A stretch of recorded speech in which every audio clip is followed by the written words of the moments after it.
এই আমরা চলেছি সোনাইদার বাড়িতে। সোনাইদার পায়রা করাও। কি পায়রা বলো? পায়রা বলবো কি, তুমি জানো পায়রা কি পায়রা? আরে বলতে হবে। এটা টিপলারের বাচ্চা। আচ্ছা দেখাও। এখন ধাড়ি হয়ে গেছে।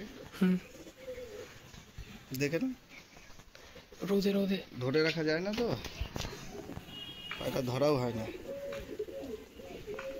ডাইরেক্ট টিপলারে বা টিপলার ধাড়ি হয়ে গেছে। এখন ডাঁড়া কেটে রেখে দিয়েছি। প্রচুর উড়া আছে বাড়িতে, কিন্তু এখন আর উড়াই না, কারণ এ আর নেই আমার কাছে। এই হচ্ছে টিপলার, ধরে রাখা যায় না, পায়রা ধরা হয় না তো। খাঁচার মধ্যে দেখা এইভাবে ধরে রাখা যায়। এই পায়রা আমার বাড়িতে প্রচুর ওরা আছে। ওরা নিয়ে এদের দমের কোনো ঘাটতি নেই। তুমি যতক্ষণ উড়িয়ে পারো, পায়রা উড়ে যাবে, কোনো চাপ নেই। আর ওদেরই বাচ্চা এই দুটো।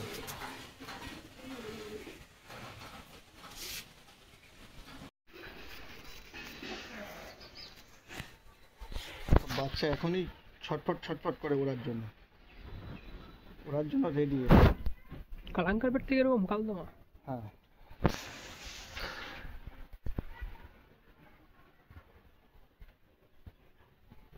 এখনো এক পারও পড়েনি।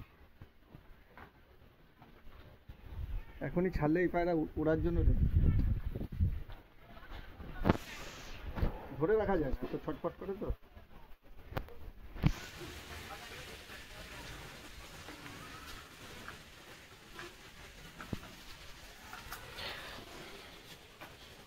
বন্ধ দম।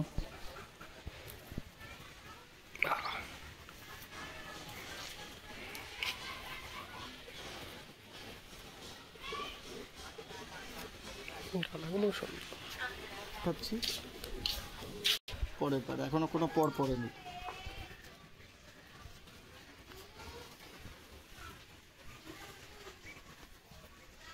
এই পায়রা এখনো ওড়ার জন্য রেডি।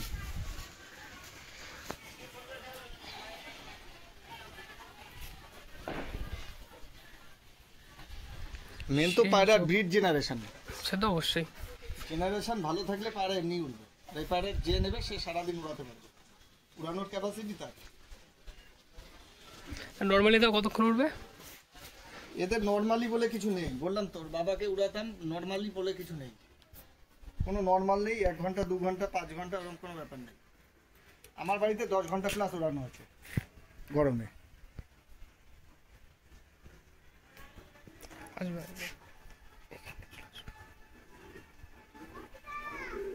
বাচ্চা এখনো কোনো পর পড়েনি, দানা ভর্তি চোখে। এই হচ্ছে বাচ্চার কোয়ালিটি। টোটাল ভিডিও দেখে না। বিক্রির কোনো ইচ্ছা নেই, কিন্তু পায়রা এখন দেখা হয় না বলে ছেড়ে দেয়।